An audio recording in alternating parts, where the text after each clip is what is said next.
నారా చంద్రబాబు నాయుడు గారి ప్రభుత్వం కానీ ఆయన కొడుకు ప్రభుత్వం కానీ పవన్ కళ్యాణ్ గారి ప్రభుత్వాన్ని చూస్తుంటే వెనకటికి ఒక అరబ్ షేక్ సామెత గుర్తుకొస్తుంది.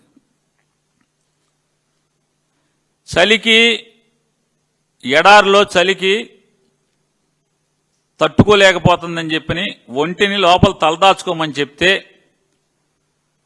ఒక గంట గడిచేపటికి మామూలుగా అరబ్ షేక్ వెళ్ళి టెంటు బయట ఉన్నాడంట, చలికి చచ్చిపోయాడు. తెల్లారేపటికి ఈ ఒంటి మాత్రం టెంట్లో పడుకుంది.